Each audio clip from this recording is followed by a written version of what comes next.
কিরে, সবাই চুপচাপ বসে আছিস যে? প্রতিদিন লেবুর গানের আওয়াজ শুনি, আজ হঠাৎ লেবু এত ভদ্র হয়ে গেল কি করে? স্যার, আপনি প্রতিদিন লেবুকে বকাবকি করেন তো, তার জন্য মনে হয় লেবু আজ গান গাইছে না। তাই নাকি রে লেবু? আমি বকাবকি করে বলে তুই আজ গান গাইছিস না? হ্যাঁ স্যার, সেইটাই বটে। বেশ, আজ আর তোকে বকবো না। লেবু, একদম সুন্দর দেখে তুই একটা দুঃখের গান শোনাতো, প্রচণ্ড দুঃখের গান। লেবু ভাই, তুই এমন একটা দুঃখের গান শোনাতো যাতে স্যারের চোখে জল বেরিয়ে আসে। শোনা শোনা, আজ চোখে জল বেরিয়ে আসলেও কোনো প্রবলেম নাই। আমি আজকের নতুন দেখে একটা রুমাল নিয়ে এসেছি। এই, তোরা সবাই বস, আর লেবু তুই গান স্টার্ট কর। শোনাচ্ছি স্যার। যাবি যেদিন শ্মশান ঘাটে, যাবি যেদিন শ্মশান ঘাটে, নাগরদোলায় চড়ে, যাবি যেদিন শ্মশান ঘাটে, নাগরদোলায় চড়ে, সঙ্গে দিবে একটা দেশলাইট, আরো দিবে কয়েকটা বিড়ি, দুই হাতে দুই দারুর বোতল, ভাঙা তারির হাড়ি, সঙ্গে দিবে একটা দেশলাইট, আরো দিবে গোটা 6 বিড়ি, দু হাতে দুই দারুর বোতল, ভাঙা তারির হাড়ি, পরনের ওই আন্ডার প্যান্টটা খুলে ওরা নেবে, পরনের ওই আন্ডার প্যান্টটাও ওরা ওটা খুলে নিবে, যাবি যেদিন শ্মশান ঘাটে, নাগরদোলায় চড়ে। এই থাম থাম, তুই থাম। এটা আবার কি দুঃখের গান গাইলি রে? স্যার, এটা তো দুঃখের গানই বটে। সবাইকে তো একদিন শ্মশান ঘাটে যেতেই হবে। সবাইকে তো শ্মশান ঘাটে যেতে হবে, এটা মানলাম, কিন্তু তুই আগে বল, নাগরদোলায় করে কে শ্মশান ঘাটে যায়? তারপর দেশ লাইট, বিড়ির প্যাকেট, দারুর বোতল, তারির হাড়ি কার সঙ্গে দেয়? তুই আগে বল আমাকে। স্যার, শ্মশান ঘাটে তো হাড়ি ফাটাইতে হয়। আবার আমার মুখে মুখে কথা বলছিস? চুপচাপ বস, না হলে কিন্তু তোর 2 হাত তুলে জিভ বার করে দাঁড় করিয়ে রাখবো কিন্তু। স্যার, আমি একটা দুঃখের গান গাইবো। তুই আবার দুঃখের গান গাইতে জানিস নাকি ঘেটু? ওই স্যার, আপনাদের আশীর্বাদে একটু একটু জানি আর কি। বেশ, তাহলে শোনা তো, তুই কিরকম দুঃখের গান জানিস?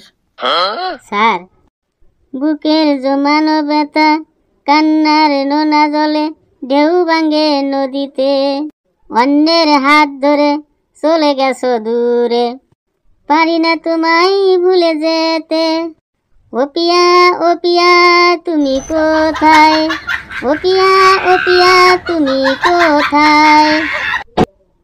ঘেটু, তুই ঠিকই গেয়েছিস, এটা দুঃখেরই গান, কিন্তু এটা সবার জন্য প্রযোজ্য নয়। তোর এই গানটা ম্যান টু ম্যান ভেরি করে। স্যার, আমি গাইবো একটা দুঃখের গান। পেছি, তুই আবার গান জানিস নাকি? ওই স্যার, একটু একটু জানি, ভুল হলে নিজে গুণে ক্ষমা করে দিবেন।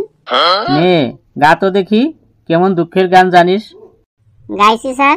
খেজুর পাতায় খোসা লাগলে আজও ব্যথা করে, খেজুর পাতায় খোসা লাগলে আজও ব্যথা করে, খেজুর পাতায় খেজুর পাতায়, খেজুর পাতায় খেজুর পাতায়, খেজুর পাতায় খেজুর পাতায়, খেজুর পাতায় খোসা লাগলে আজও ব্যথা করে। এই, এটা আবার গান হলো? খেজুর পাতায় খোসা লাগে আজও ব্যথা করে? স্যার, খেজুর পাতায় খোসা লাগলে ব্যথা তো করবেই, তারপর ওই ব্যথাতে কিন্তু দুঃখ হবে, তাহলে এটা দুঃখের গান হলো না? না, এটা কোনো দুঃখের গান হলো না। আর শোন পেছি, তোকে আমি একটাই অ্যাডভাইস করব, এরপর থেকে তুই কখনো খেজুর গাছের পাশ দিয়ে যাবি না, না হলে আবার তোর খোসা লাগবে কিন্তু। স্যার, আমি একবার চেষ্টা করব। তুই আবার কি চেষ্টা করবি কালু? স্যার, ওই দুঃখের গান গাওয়ার একটু চেষ্টা করব। ওই চেষ্টা ফেষ্টা করলে হবে না। ওই একদম ভালো করে 100% কনফার্ম হয়ে গাইতে পারলে গা, না হলে চুপচাপ বসে থাক। ঠিক আছে স্যার, আমি কনফার্ম হয়ে গাইছি। হ্যাঁ গা, মনে রাখিস দুঃখের গান হতে হবে কিন্তু। গাইছি স্যার। তোমার বাড়ির সামনে দিয়ে আমার মরণ যাত্রা যেই দিন যাবে, আমার মরণ যাত্রা যেই দিন যাবে, তুমি বারান্দাতে দাঁড়িয়ে থাকো, তুমি বারান্দাতে দাঁড়িয়ে থাকো, আমার শেষ দেখাটা দেখতে পাবে, আমার মরণ যাত্রা যেদিন যাবে, আমার মরণ যাত্রা যেদিন যাবে। এই তুই আগে বল, তুই এটা গান গাইলি না কবিতা আবৃত্তি করলি? কেন স্যার, এটা তো সেই কিশোর কুমারের বিখ্যাত দুঃখের গান, আপনি শুনেননি? শুনেছি, কিন্তু তুই যেভাবে গানটা গাইলি এইভাবে কখনো শুনিনি। কিশোর কুমার যদি এখন বেঁচে থাকতেন না, তাহলে নির্ঘাত তোর নামে এফআইআর করে দিতেন। স্যার, আমি গাইবো একটা দুঃখের গান। না, আর কোনো গান ঠান গাইতে হবে না, এবার পড়াশোনা শুরু করি। পড়া না পারলে তোদের পিঠে যখন ধুমধাম করে ঘুষি পড়বে, তখন দেখবি তোদের সবার মুখ দিয়ে দুঃখের গান বেরিয়ে আসবে। খেটু, তুই দাঁড়া, তুই বল বাংলায় পদ কাহাকে বলে, আর পদ কয় প্রকার ও কি কি? স্যার বলছি, বেশি করিয়া উল্টো পাল্টো খাওয়া খাইবার পর যখন বদ হজম হয়, তখন পাকস্থলীতে লুকিয়ে থাকা দূষিত বায়ু যে বিশেষ প্রক্রিয়ার মাধ্যমে বায়ুপথ হইতে নির্গত হয়, তাহাকেই পাদ বলে। এই তুই থাম। স্যার, পুরো অ্যান্সারটা শুনুন। বিশেষজ্ঞদের মতে পাত সাধারণত দুই প্রকার হয়, যথা ঠাসপাত ও ফুসপাত। যে পাত মনুষ্য জাতির আবেগ নিয়ে খেলা করে, তাহাকেই ঠাসপাত বলে। এসব পাতগুলো সাধারণত হরেক রকমে মন মাতানোর সুরের সাথে নিজেদের আগমন ঘটায়। শব্দ দূষণের অভিযোগ পাওয়া গেলেও এই পাত বেশিরভাগ সময়ই মানুষকে বিনোদিত করে। এরপর ফুসপাত, যে পাত নিজেকে মুক্ত করিবার জন্য বায়ুপথের কাছাকাছি আসিয়া বায়ুপথের বাইরে আসিবার জন্য আকুপাকু করিয়া থাকে, তাহাকেই ফুসপাত বলে। এইসব পাদের কোনো অস্তিত্ব নেই, এইসব পাদের গ্রান শুকিয়া অস্তিত্ব অনুভব করা হয়। এই কে আসিস? কেউ আমাকে আটকা, না হলে আজ আমি ঘেটুর চামড়া দিয়ে ডুগডুগি বানিয়ে ছাড়বো। কি সাংঘাতিক রে! কেন স্যার, কি হলো? আমি কি কিছু ভুল বললাম? আবার কথা বলছিস? আমি বললাম বাংলায় পদ কাক বলে, আর পদ কয় প্রকার, আর তুই পাদের সম্পর্কে বলে দিলি। স্যার, আমার তাহলে শুনতে ভুল হয়েছে। স্যার, আপনি বলেছেন পদ কাক বলে, আর আমি শুনেছি পাদ কাক বলে। কেন তোর শুনতে ভুল হবে কেন? তোর কানের মধ্যে কি হেলিকপ্টার ঢুকেছে নাকি বুলেট ট্রেন ঢুকেছে যে তুই কানে কম শুনছিস? স্যার, আমি বলবো বাংলায় পদ কাক বলে। বল, কিন্তু কিছু উল্টো পাল্টো বলবি না কিন্তু। স্যার, বিয়ে বাড়িতে খেতে বসবার সময় প্রথমে একটা মেনু কার্ড দিয়ে দেয়। ওই মেনু কার্ডের ভিতরে পরপর সব খাবারের আইটেমগুলো এক এক করে সবগুলোর নাম লেখা থাকে। ওই এক একটা খাবারের আইটেমগুলাকেই এক একটা পদ বলে। যেমন ডাল ভাত, পটল চিংড়ি, খাসির মাংস, ওইগুলা সব এক একটা পদ বটে। এ তোরা কি রে? আমি জিজ্ঞেস করেছি বাংলায় পদ কাকে বলে, তাতে একজন অ্যান্সার দিছে পাত কাকে বলে, একজন বলছে বিয়ের খাবারের আইটেমগুলোকে এক একটা পদ বলে। তোদের মনে হচ্ছে কি পরমাণু বোমা একদম গুলিয়ে গুলিয়ে খাইয়ে দেই? স্যার, আমি বলবো পদ কাকে বলে। বল। স্যার, যখন কোনো শব্দ বিভক্ত যুক্ত রূপ পায়, তখন তাকে পদ বলে। পদ বিভিন্ন নামের হয়, যেমন বিশেষ্য পদ, বিশেষণ পদ, সর্বনাম পদ, ক্রিয়াপদ, অব্যয় পদ ইত্যাদি। বাহ Hablu, very good very good very good. এই তুই একলাই ক্লাসের মান সম্মানটুকু বাঁচিয়ে রেখেছিস। এই তোরা সবাই ইংরাজিতে টেন্স কাকে কয় জানিস? হ্যাঁ স্যার জানি। হ্যাঁ স্যার জানি। হ্যাঁ স্যার জানি বটে। টেন্সকে বাংলায় কি বলে রে হাবলু? স্যার, টেন্সকে বাংলায় ক্রিয়ার কাল বলে। আচ্ছা আচ্ছা, তাহলে বলতো দেখি, সুশীল বাবু হাতে ছাতা লইয়া বাজারে যাইতেছে, এটা কি কাল হবে? স্যার এটা গরমকাল হবে না স্যার, এই তো বর্ষাকাল হবে বটে। কালু, সুশীল বাবু হাতে ছাতা লইয়া বাজারে যাইতেছে, এটা গরমকাল হবে কেন? এখানে তুই আবার কি ফর্মুলা ইউজ করলি? স্যার গরমকালে সূর্য প্রচন্ড তাপ দিচ্ছে, তাই সুশীল বাবু ছাতা লইয়া বাজারে যাচ্ছে। না স্যার, কালু ভুল বললো বটে, বৃষ্টি পড়ছিল তাই সুশীল বাবু ছাতা লইয়া বাজারে যাচ্ছিল। এটা বর্ষাকাল হবে বটে, একদম শিওর। কালু আর লেবু, তোদের দুজনকেই বলছি, অনেক সহ্য করে যাচ্ছে, কিন্তু আমাকে আর রাগাস না কিন্তু, না হলে এক্ষুনি একটা অঘটন ঘটিয়ে দিব। স্যার অ্যান্সারটা আমি বলবো। বল হাবলু। স্যার সুশীল বাবু ছাতা লইয়া বাজারে যাইতেছে, এটা বর্তমান কাল হবে। একদম কারেক্ট অ্যান্সার দিয়েছিস হাবলু। কি রে ফেলু, আজ তোর কোনো সারা শব্দ পাচ্ছি না, কি ব্যাপার রে? কিছুই হয়নি স্যার, কোনো ব্যাপারই নয়, এই বসে বসে সবার কথা শুনছিলাম। তোকে কালকে দেখলাম একটা কুকুরের সামনে বসে কি যেন ভক ভক করছিলি। স্যার ভকভক করছিলাম না, ওই কুকুরটার ইন্টারভিউ নিচ্ছিলাম। বলিস কি, সবাই মানুষের ইন্টারভিউ নেয় আর তুই কুকুরের ইন্টারভিউ নিচ্ছিলি? হ্যাঁ স্যার, কুকুরের ইন্টারভিউ নিচ্ছিলাম।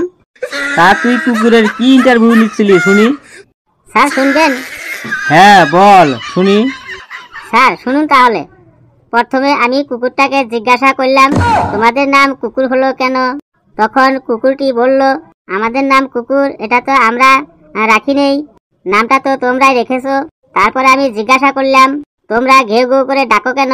তখন কুকুরটি বলল, কুকুরওয়ালা যখন আমাদের সব পশুদের তৈরি করেছিল, তখন প্রথমে গরুকে হাম্বা হাম্বা ডাক উপহার দিল, তারপর ছাগলকে ম্যাঁ ম্যাঁ ডাক উপহার দিল, তারপর বিড়ালকে ম্যাও ম্যাও ডাকটা উপহার দিল, তারপর শিয়ালকে হুক্কা হুয়া ডাকটা উপহার দিল। সবাইকে সব ডাকগুলো উপহার দেওয়ার পরে শুধুমাত্র ঘেউ ঘেউ ডাকটাই পড়েছিল। শেষে উপরওয়ালা ওই ডাকটাই আমাদেরকে উপহার দিয়ে দুনিয়ায় পাঠিয়ে দিল। বাহ, ভেরি ইন্টারেস্টিং তো। তারপর তারপর কি হলো? তারপর আমি কুকুরটাকে বললাম, তোমরা সবাই একসঙ্গে দলবদ্ধ হয়ে ঘোরো কেন?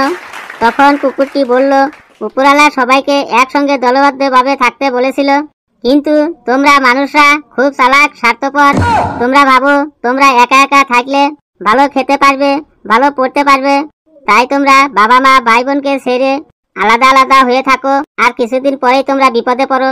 কিন্তু আমরা কুকুররা কখনোই আলাদা হই না, তাই আমরা বিপদেও পড়ি না, আর বিপদে পড়লেও আমাদের সব কুকুররা পাশে এসে দাঁড়িয়ে পড়ে। বাহ বাহ বাহ, ফাইন ফাইন। তারপরে আমি কুকুরটাকে জিজ্ঞাসা করলাম, তোমরা রাস্তাঘাটে পায়খানা করো কেন? তখন কুকুরটি বলল, কেউ তো আর আমাদেরকে বাথরুমে পায়খানা করতে দেয় না, তাই বাধ্য হয়ে আমরা রাস্তাঘাটে পায়খানা করি। তুই বলে যা। তারপরে আমি কুকুরটাকে জিজ্ঞাসা করলাম, তোমরা এঁটো কাটা খাবার খাও কেন? তখন কুকুরটি বলল, তোমরা আমাদেরকে এঁটো কাটা খাবার দাও, তাই আমরা এঁটো কাটা খাই। যদি ভালো ভালো খাবার দাও তাহলে আমরা কালকের থেকেই ভালো ভালো খাবো।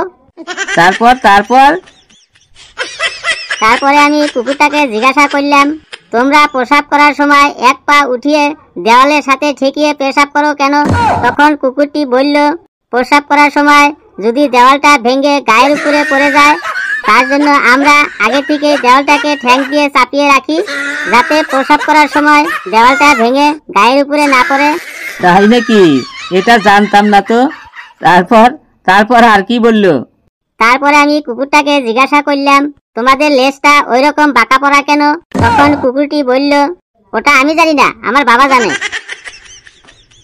Very interesting. তারপর তুই বলে যা। তারপরে কুকুরটি আমাকে বলল, তোমাকে অনেক কোয়েশ্চেনের অ্যান্সার দিয়েছি, এবার আমাকে ছেড়ে দাও।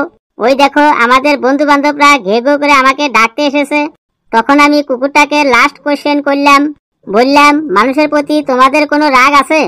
তখন কুকুরটি বলল, মানুষের প্রতি আমাদের কোনো রাগ নেই, তবে একটু অভিমান আছে। আমি জিজ্ঞাসা করলাম, মানুষের প্রতি তোমাদের অভিমানটা কি, একটু শুনি। তখন কুকুরটি বলল, তোমরা হাজার হাজার টাকা দিয়ে বিদেশি কুকুর কিনে এনে ঘরের মধ্যে রাখো, তাদের দামি দামি খাবার দাও, আবার দামি দামি পোশাকও পরাও, অথচ আমরা দেশি কুকুররা রাস্তায় ল্যাংটা হয়ে ঘোরাঘুরি করি। তোমরা পোশাক তো দূরের কথা, একটু ভালো মতো খাবারও দিতে চাও না। কখনো কখনো বিয়ে বাড়িতে বা ভোজ বাড়িতে গেলে আমাদের লাঠি দিয়ে মেরে তাড়িয়ে দাও, আবার কোনো কোনো বাড়িতে গরম জলও ছুঁড়িয়ে মারো। খাবার দেবে না, কিন্তু আমাদের মারবে কেন? তাই মানুষের প্রতি আমাদের অভিমান। বাহ ফেলু, বাহ, এক্সিলেন্ট, চমৎকার ইন্টারভিউ।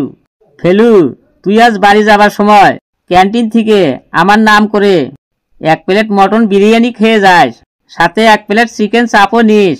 এই তোরা বস, আমি আসি।